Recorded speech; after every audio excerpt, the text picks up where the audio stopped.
Hi అండి, welcome to my channel stitching ideas by Swathi. ఈరోజు video వచ్చేసి షేప్ బెల్ట్లు ఎలా ప్రిపేర్ చేసుకోవాలి చూద్దాము. ఇది ఎవరికంటే కొంచెం చెస్ట్ తక్కువగా ఉండి సన్నగా ఉన్న వాళ్ళకి చెస్ట్ అనేది షార్ప్గా ఎక్కువగా కనిపించకుండా నార్మల్గా కనిపించేటట్టుగా షేప్ బెల్ట్లు ఎలా ప్రిపేర్ చేసుకోవాలో ఈ వీడియోలో నేను చూపిస్తాను. చూడండి, కొత్తగా నేర్చుకునే వాళ్ళైతే అస్సలు స్కిప్ చేయకుండా మంచిగా వీడియో మొత్తం చూడండి. మీకు మంచి మంచి పాయింట్స్ అయితే అర్థమవుతాయి. మీరు మిషన్ నేర్చుకోవడానికి ఉపయోగపడుతుంది. ఇప్పుడు మనము ఈ క్లాత్ ఉంది కదా, ఆల్రెడీ మనం 2 పీసెస్ అనేవి పెట్టేసుకున్నాం కదా లైనింగ్ క్లాత్. ఈ ఎక్స్ట్రా క్లాత్ అనేది ఇలా కట్ చేసుకోండి. ఇంకో షేప్ పట్టి ఉంది కదా, దాని ఎక్స్ట్రా క్లాత్ అనేది అలా కట్ చేసుకోండి. దీన్ని 4 పక్కల జాయిన్ చేసేసి కుట్టండి. ఈ విధంగా ఎక్కడ ముడత అనేది రాకుండా చూసుకొని నీట్గా జాయిన్ చేయండి. ఇలా ఈ పద్ధతిలో జాయిన్ చేయండి. కొత్తగా నేర్చుకునే వాళ్ళు కొంతమంది ఏం చేస్తారంటే అన్నీ ఒకటేసారి వేసేసి 3 షేప్ పట్టీలు ఒకటేసారి వేసేసి జాయిన్ చేస్తారు. కానీ కొత్తగా నేర్చుకునే వాళ్ళు అలా చేయకండి.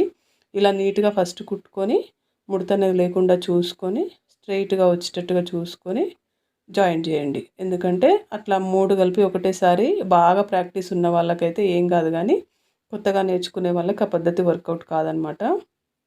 కొంచెం టైం ఎక్కువ పట్టినా సరే మీరు ఈ విధంగా జాయిన్ చేసుకోండి. ఇలా మొత్తం వేస్ట్ క్లాత్ అయితే కట్ చేసుకున్నారు కదా.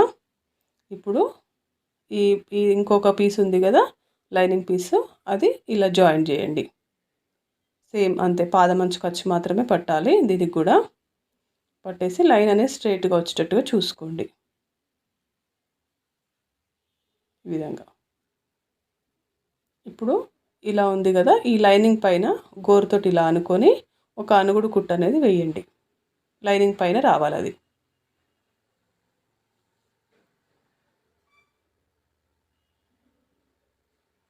ఇలా ఉన్నప్పుడు ఏంటంటే కొంచెం నేను ఏం చేశానంటే లైనింగ్ అనేది డార్క్ తీసుకున్నాను. ఎందుకంటే మీకు వీడియోలో క్లియర్గా కనిపించడానికి.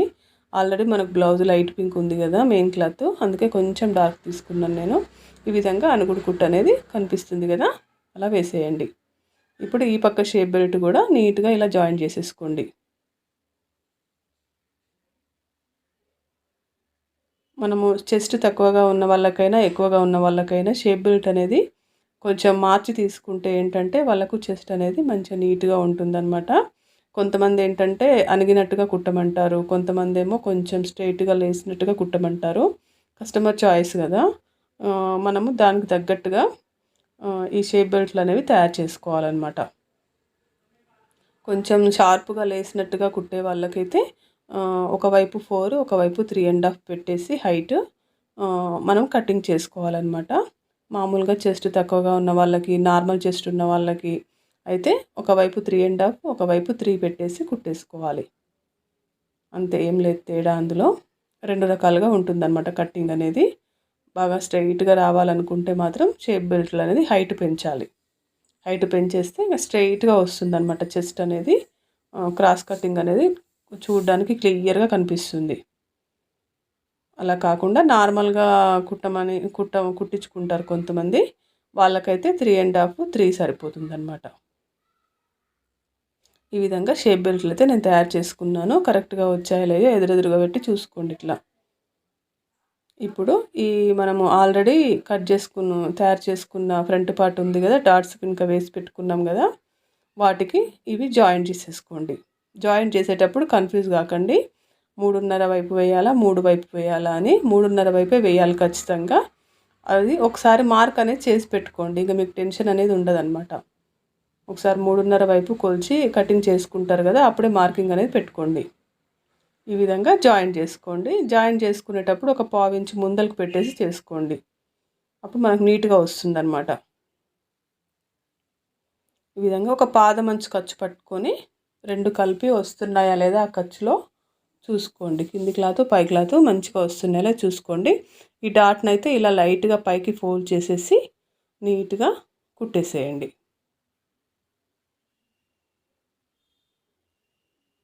ఇలా లాగొద్దు, ఏమాత్రం లాగకుండా పట్టండి. ఎందుకంటే ఫ్రంట్ పార్ట్ మనకు క్రాస్ కటింగ్ కదా, లాగితే మొత్తం షేప్ అవుట్ అవుతుందన్నమాట.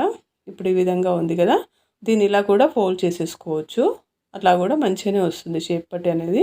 కాకపోతే ఏంటంటే మన క్లాత్ అనేది కల్పించకుండా నీట్గా లోపలికి ఫోల్డ్ అయ్యేటట్టుగా ఉండాలంటే ఈ విధంగా ఫోల్డ్ చేసేసుకోండి. ఇలా ఫోల్డ్ చేసేసుకుంటే ఏంటంటే నీట్గా ఉంటుందన్నమాట. మనకు బయటకు కొంచెం క్లాత్ కానీ కుట్లు కానీ ఏం కనిపించకుండా నీట్గా తయారై వస్తుంది. ఇది కూడా పాదమంచు ఖర్చు పట్టండి, ఖర్చు మంచిగా పట్టండి. ఇది కొంచెం పావించి ఖర్చు పట్టండి. ఈ క్లాత్ అనేది మధ్యలోకి రాకుండా చూసుకుంటూ మెల్లగా చేతితోటి ఇలా అనుకుంటూ నీట్గా కుట్టండి. ఈ విధంగా నీట్గా కుట్టేసిన తర్వాత ఇలా వస్తుంది కదా, ఈ పక్క ఇలా వస్తుంది అనమాట. ఇప్పుడు ఈ భాగం ఉంది కదా, దాన్ని ఈ విధంగా తీసుకోండి బయటికి. ఈజీగానే వచ్చేస్తుందండి, పెద్దగా రాకుండా టైట్గా ఏముండదు, ఈజీగా వచ్చేస్తుంది అనమాట క్లాత్ అనేది బయటికి. ఇప్పుడు ఇలా అనుకొని మంచిగా నీట్గా ఈ పక్క చూసారు కదా స్ట్రైట్గా ఎలా వచ్చిందో అలా రావాలన్నమాట. ఈ పక్క ఎక్స్ట్రా ఏమన్నా క్లాత్ ఉంటే కనుక కట్ చేసేసుకోండి. ఇప్పుడు ఇటువైపు షేప్ పట్టి కూడా జాయింట్ చేసేసుకోండి ఫ్రంట్ పార్ట్కి.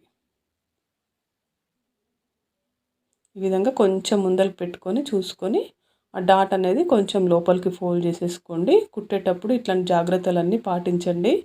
అప్పుడు మీకు కస్టమర్కి మీ స్టిచ్చింగ్ అనేది నచ్చుతుంది. మనము సరిగ్గా కుట్టకుండా మన దగ్గర కస్టమర్స్ రావట్లేరు అని అట్లా భ్రమపడొద్దు అనమాట. మంచిగా కుడితే మంచిగా వస్తారు, వాళ్ళే వస్తారు మనం వెతుక్కుంటూ. ఈ విధంగా కుట్టేసుకోండి. ఇది కూడా లోపలికి ఇలా ఫోల్డ్ చేసేసి నీట్గా పెట్టేయండి, జాయిన్ చేసేసుకోండి. నా వీడియో కనుక మీరు ఫస్ట్ టైం చూస్తున్నట్టయితే నా ఛానల్ని సబ్స్క్రైబ్ చేసుకోండి. అలాగే బెల్ ఐకాన్ అనే సింబల్ ఉంటుంది కదా, దాన్ని యాక్టివేట్ చేసి పెట్టుకోండి. నేను వీడియో పెట్టగానే మీకు నోటిఫికేషన్ అనేది చేరిపోతుంది. అప్పుడు మీరు వెంటనే వీడియో చూసేయచ్చు అనమాట. సబ్స్క్రైబ్ చేసుకోకపోతే 1-2 సార్లు చూస్తే వస్తుంది, మూడోసారి రాదనమాట. అందుకే సబ్స్క్రైబ్ అనేది చేసుకొని బెల్ ఐకాన్ అనే సింబల్ ఉంటుంది కదా, దాన్ని యాక్టివేట్ చేసి పెట్టుకోండి. అలాగే ఈ వీడియో కనుక నచ్చితే నా ఛానల్ని లైక్ చేయండి. అలాగే మీ ఫ్రెండ్స్ ఎవరైనా కొత్తగా నేర్చుకునే వాళ్ళు ఉంటే వాళ్ళకి ఈ వీడియో అనేది ఫార్వర్డ్ చేయండి. అలాగే మీకు ఏమైనా డౌట్స్ కనుక ఉంటే కనుక కామెంట్ అనేది పెట్టండి. మీరు కామెంట్ పెడితే నాకు తెలిసిపోతుంది అనమాట. నేను దానికి తప్పకుండా రిప్లై ఇస్తాను. ఈరోజుకి ఇంతేనండి వీడియో. మరో మంచి వీడియోతో మళ్ళీ కలుద్దాం. అంతవరకు ఉంటానండి. బాయ్.